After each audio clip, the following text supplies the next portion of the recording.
Are you ready? Sorry చెప్పడానికి ఆలస్యం చేయకు. నాతో పాటు చెప్పండి, సారీ చెప్పడానికి ఆలస్యం చేయకు. మీరిద్దరూ ఐకమత్యంగా ఉన్నారు, ఫ్రెండ్స్ ఇద్దరు ఐకమత్యంగా ఉన్నారు, భార్య భర్తలు ఐకమత్యంగా ఉన్నారు, పిల్లలు మీరు ఐకమత్యంగా ఉన్నారు. ఈ రోజున కుటుంబం భర్త ఒక్కడే అయిపోయాడు, కుటుంబం భార్య ఒకటే అయిపోయింది. నాకెందుకులే, నేను బతకగలను, నేను ముందుకెళ్ళగలను అని అలకో. నీ ఈగోని పక్కన పెట్టి, నీ అహాని పక్కన పెట్టి ఆలస్యం చేయకుండా ఏం చెప్పి సారీ చెప్పి. నువ్వు అనొచ్చు, నేను ఎలా సారీ చెప్పమంటావు అన్నయ్య, మొత్తం నా భర్తే చేసింది, ఆయన వల్లనే ఆసిపోయింది, ఆయన వల్లనే పొలాలు పోయినాయి, ఆయన వల్ల మా పిల్లల జీవితం ఎలాగైపోయింది, నేను సారీ చెప్తే ఏమనుకుంటాడు తెలుసా? ఆయన కరెక్టు, నేను మొత్తం పొరపాటంతా నాది అనుకుంటాడు. అయినా పర్వాలా, ఐకమత్యం అవ్వాలా. ఏం చెప్పే సారీ చెప్పే. ఈరోజు భార్య అయిన నువ్వు ఎవరు పొరపాటో అని కాదు దానికి ముఖ్యం. నువ్వు ఒకవేళ రాంగు, ఆమె కరెక్ట్ అయి ఉండొచ్చు, ఆమె రాంగు, నువ్వు కరెక్ట్ అయి ఉండొచ్చు. ఎవరు రాంగో అని కాదు.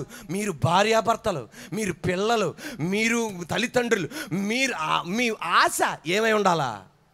ఐకమత్యంగా ఉండాలా. మేము ఎలాగుండాలా? సమాధానంగా ఉండాలి. అది నీ పొరపాటైనా ఏం చెప్పు, సారీ చెప్పు. ఆయన గుండెల్లో పొలుగు తీసుకొని పొడిచినట్టు ఉంటుంది. నిజంగా పొలుగు తీసి పొడితే సత్తాడు, ఈ పొలుగుతో పొడితే కట్టబడుతుంది. నిన్న శుక్రవారం ఒక తల్లి వచ్చి చెప్తుంది, ఆమె పేరు లక్ష్మి, ఒక అనాథ, అమ్మా నాన్న లేరు, ఎవ్వరు లేరు. అటువంటి ఆమెని ఎవరో ఒక పురుషునితో వివాహం జరిగించారు, 2 బిడ్డలకు తల్లిగా మారింది. ఈ భర్త గారు ఫుల్ టోటల్ తేడా, మందుకు అలవాటు పడిపోయాడు. కనబడిన వాళ్ళందరినీ ప్రేమిస్తుంటాడు, ఒక వారం వాళ్ళని ప్రేమిస్తుంటాడు, ఇంకో నెల ఇంకొకరు ప్రేమిస్తుంటాడు. ఆయన సూపర్ సారు, కనబడిన వాళ్ళందరిని ప్రేమిస్తుంటాడు ఈయన. ఇటువంటి ఆమె విరక్తి చెంది ఇలాంటి దుష్టుడితో ఉండేదానికన్నా నేను ఇక ఉండనని చెప్పేసి వాళ్ళ ఊరు నుండి విజయవాడకు వచ్చింది. విజయవాడకు రాగానే ఎక్కడ బతకాలని అర్థం కావట్లా. ఒక ధనవంతురాలు ఇంట్లో ఆయాగా చేరింది, ఆమెను చూసుకోవడానికి, ఇంట్లో ఉన్న వాళ్ళ అందరిని చూసుకోవడానికి. 1వ నెల భర్తకు అర్థం కాల ఎక్కడికి వెళ్ళిపోయిందని, పిల్లలకు అర్థం కాల ఎక్కడికి వెళ్ళిపోయిందని. బంధువులు అంటారు, ఎప్పటికైనా అనాథే, ఆమె దారి ఆమె చూసుకుంది, మీ పని మీరు చూసుకోండి అనుకుంటున్నారు. ఎక్కడికి వెళ్ళింది ఎవరికి అర్థం కావట్లా. ఆమె విజయవాడ పట్టణంలో 1వ నెల, 2వ నెల, 3వ నెల, 4వ నెల అలాగున్నప్పుడు ఆ ధనవంతుల కుటుంబం వాళ్ళు మన మందిరానికి వస్తున్నప్పుడు ఆమెను కూడా మందిరానికి తీసుకొచ్చారు. 1వ నెల వాక్యం ఏంది, 2వ నెల వాక్యం ఏంది, 3వ నెల వాక్యం ఏంది, 4వ నెల వాక్యం ఏంది, 5వ నెల వాక్యం ఏంది, 6వ నెల తీర్మానం తీసుకుంది, నా భర్తది పొరపాటైనా పర్వాలా, మరలా నేను నా పిల్లలం సరైపోవాలా. వెళ్ళిపోయి ఒకే ఒక మాట అంది, ఐ యామ్. ఉండండి, భర్త కళ్ళు తిరిగి పడిపోవాలా, అంతే. భర్త కళ్ళు తిరిగి పడిపోవాలా. వెంటనే ఏమన్నాడు తెలుసా? నేను నీతో కలిసి ఉంటా. ఈరోజు కుటుంబం మందిరానికి వస్తున్నారు. ఈరోజు చప్పట్లు కొడుతుండగా ఎదరోళ్ళు రాంగ్ అయి ఉండొచ్చు, ఎదరోళ్ళు దుర్మార్గ పని చేయొచ్చు, ఎదరోళ్ళు చండాల పని చేయొచ్చు, ఎదరోళ్ళు అవినీతిగా ఉండొచ్చు. నీ సంబంధం ఐకమత్యం అవడానికి ఐఎమ్ వెరీ సారీ. నా యేసయ్య సిలువలో తండ్రి వీరేమి చేయుచున్నారు వీరెరుగరు గనుక వీరిని క్షమించు.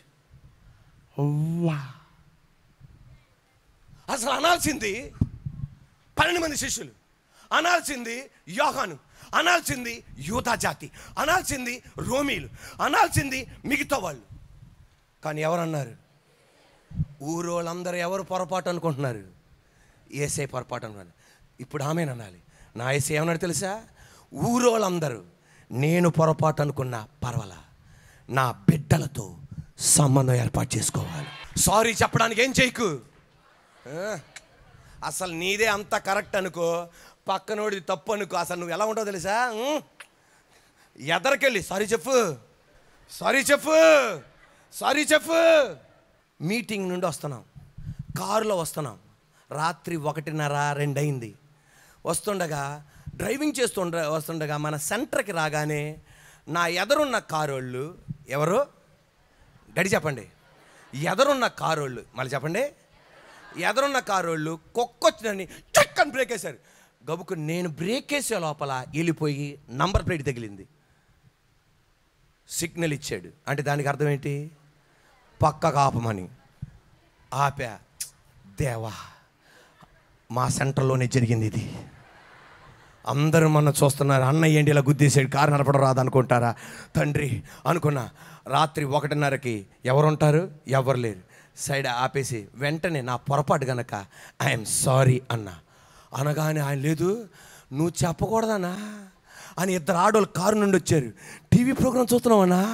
వాళ్ళు హైదరాబాద్కి వెళ్తున్నారంట, వేరే ఊరి నుండి టీవీ ప్రోగ్రాం చూస్తున్నా. వెంటనే వాళ్ళ హృదయంలో సంతోషం ఏంటి తెలుసా? నేను ఏం చెప్పా? అక్కడ ఎవరు పొరపాటు కాదు, అక్కడ కుక్కొచ్చిందని కాదు, అయిపోయింది, ఆలస్యం చేయకు, టక్మని చెప్పి. హల్లెలూయా. ఈ రోజున భార్య భర్తల మధ్యలో ఏదో ఇబ్బంది జరిగింది, మధ్యాహ్నం దాకా వేచి ఉండదు. I'm praise the Lord. Hallelujah, hallelujah, hallelujah. సరిపోలా. హల్లెలూయా. మధ్యాహ్నం ఇబ్బంది జరిగింది, సాయంత్రం కల్లా ఏం చెప్పే?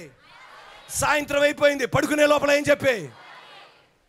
మన మందిరానికి ఒక కుటుంబం వారు వస్తున్నారు. ఆ కుటుంబం గురించి సాక్ష్యం చెప్తున్నారు. దేవుని సన్నిధిలో ఏది కూడా నేను అబద్ధం చెప్పట్లా, ఏ కల్పితం లేదు. అమ్మ నాన్నలు 2 ఆడపిల్లలు. పెద్ద పాపకి వివాహం జరిగింది, రెండో పాపకి వివాహం జరగల. పెద్ద పాపకి వివాహం జరిగింది, 2 బిడ్డల తల్లిదండ్రులుగా మారారు. భార్యాభర్తలు 2 బిడ్డల తల్లిగా మారింది. ఇంటెదురుగా ఇంకొక యవనస్తుడు ఉన్నాడు, వివాహం చేసుకోలేని యవనస్తుడు. 2 బిడ్డలు ఉన్నారే, భర్త ఉన్నాడే అని కూడా లేకుండా ఈమె ఆ యవనస్తుడిని ప్రేమించింది. వీళ్ళిద్దరు కలిసి ఎవరికి చెప్పకుండా వేరే ఊరికి వెళ్ళిపోయారు. అంతే. నాన్న ఎతకని స్థలం లేదు. మొత్తం ఎతికి ఏమైందో తెలియదు. కుర్చీలో కూర్చున్నాడు. నేను ఉండలేకపోతున్నాను అన్నాడు. మంచం మీద పడుకోబెట్టారు. హార్ట్ అటాక్ వచ్చి చచ్చిపోయాడు. పాప ఈ వర్తమానం తెలిసి డెడ్ బాడీ దగ్గరికి వచ్చింది.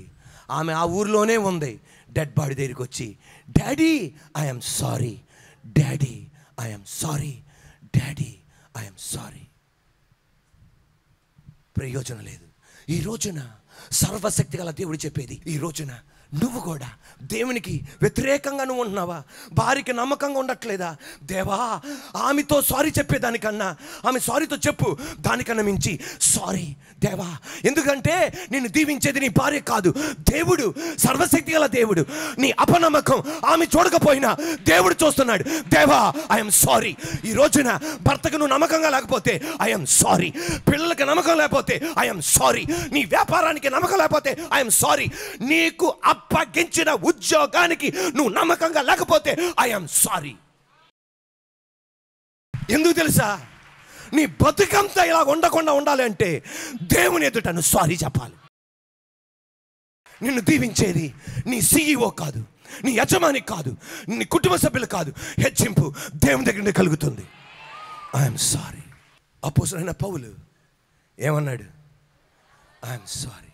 ఆ మాట చెప్పండి. అందుకు పౌలు, సహోదరులారా, ఇతడు ప్రధాన యాజకుడని నాకు తెలియలేదు, నీ ప్రజల అధికారిని నిందింపవద్దని రాయబడి ఉన్నదని. అంటే దానికి అర్థం, ఆర్ యు రెడీ? నేను కూడా ప్రజల అధికారిని అనేక మార్లు నిందించిన రోజులున్నాయి. నేను కూడా చెప్పేది, యేసయ్యా ఐయామ్ సారీ. మన రాష్ట్రపతిని మనం గౌరవించాలి, ప్రధానమంత్రిని గౌరవించాలి, ముఖ్యమంత్రిని గౌరవించాలి, మన కలెక్టర్ గారిని గౌరవించాలి, సూపరింటెండెంట్ ఆఫ్ పోలీసుని గౌరవించాలి, ఎమ్మెల్యే గారిని గౌరవించాలి, ఎంపీ గారిని గౌరవించాలి. ఈ అధికారులందరినీ మనం గౌరవించాలి. ఎందుకు తెలుసా? సామెతల గ్రంథం 21:1, యెహోవా చేతిలో రాజు హృదయం నీటి కాలువల వలె ఉన్నది, ఆయన తన చిత్త వృత్తి చొప్పున తిప్పుతాడు. పార్లమెంటేరియన్ చేతిలో లేదు, PM గారి గుండె. ఈ అసెంబ్లీలో ఉన్న ఎమ్మెల్యే గారి చేతిలో లేదు, చీఫ్ మినిస్టర్ గారి గుండె దేవుడి చేతిలో ఉంది.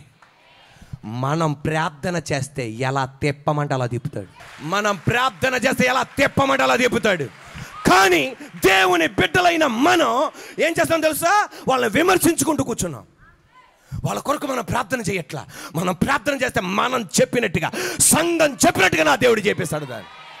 ప్రైజ్ ది లార్డ్, హల్లెలూయా. దానికి అర్థం రాష్ట్రపతి కానీ, ప్రధానమంత్రి గారు కానీ, ముఖ్యమంత్రి గారు కానీ, మరి ఏ అధికారులు కానీ అన్యాయం చేస్తే సహకరించమని కాదు, మోకాలుంచితే చాలు. ఎవరిని నిలబెడతాడో నిలబెడతాడు, ఎవరిని కూర్చోబెట్టాలో కూర్చోబెడతాడు, ఎవరిని దించాలో వాడిని దించుతాడు. నా ప్రార్థనకు అంత శక్తి ఉంది. దావీదు సౌలు రాజు. మనం వ్యక్తిని కాదు గౌరవించాల్సింది, ఆ స్థానాన్ని గౌరవించాలి. దావీదు సౌలు చంపాలని చూస్తున్నాడు. అయినా మీకు తెలుసా, సౌలు రాజు అతని చేతిలో దొరక్క కత్తిరించాడు. వెంటనే ఏం చెప్పాడు తెలుసా? ఐఎమ్ సారీ, నువ్వు అభిషక్తుడివి, అనుకోని మాట అన్నా, చేశా, ఐఎమ్ సారీ. దానియేలు నెబుకద్నెజర్ రాజుని గౌరవించాడు, చంపాలని చూసినవాడు. బెల్షస్సర్ రాజుని గౌరవించాడు. తద్వారా 3 రాజుల మధ్య నిలకడగా నిలబడ్డాలి. ఎస్తేరు భర్త గారే, కానీ ఆయన స్థానాన్ని గౌరవించింది. ఈ రోజున మనం కూడా దేవుడు ఏర్పాటు చేసిన అధికారులను ఏం చేయాలి? గౌరవించాలి. సారీ అంటే నువ్వు వెళ్ళిపోయి సారీ చెప్పమని కాదు దానికి అర్థం. ఆఫీస్ దగ్గర రానివ్వరు నిన్ను, కానీ ఈ రోజున వాళ్ళ కొరకు ప్రార్థన చేయవలసిన బాధ్యత మనది. యేసయ్యా, నీ కృప చేత మంచి వ్యక్తులు రావాలయ్యా అధికారానికి, నీ పరిచర్యకు సహకరించే వాళ్ళు రావాలయ్యా, నీ కృప చేత అద్భుతం జరగాలయ్యా. ఖచ్చితంగా నా దేవుడు నీ ఇంట్లో కార్యం చేయగలడు, మన రాష్ట్రంలో కార్యం చేయగలడు, మన దేశంలో ఆయన కార్యం చేయగలడు. 2 చేతుల పైకి యేసయ్యా, మా రాష్ట్రపతి గారికై స్తోత్రం, మా ప్రధానమంత్రి గారికై స్తోత్రం, మా ముఖ్యమంత్రి గారికై స్తోత్రం, మాకు అనుగ్రహించిన ఎమ్మెల్యేలకై స్తోత్రం, ఎంపీలకై స్తోత్రం. యేసయ్యా, మీరు మాకు ఏర్పాటు చేసిన అధికారులకై స్తోత్రం. యేసయ్యా, థ్యాంక్ యూ. ఆ మాట చెప్పండి గట్టిగా, ఆ మాట వినబడాలి. యేసయ్యా, థ్యాంక్ యూ.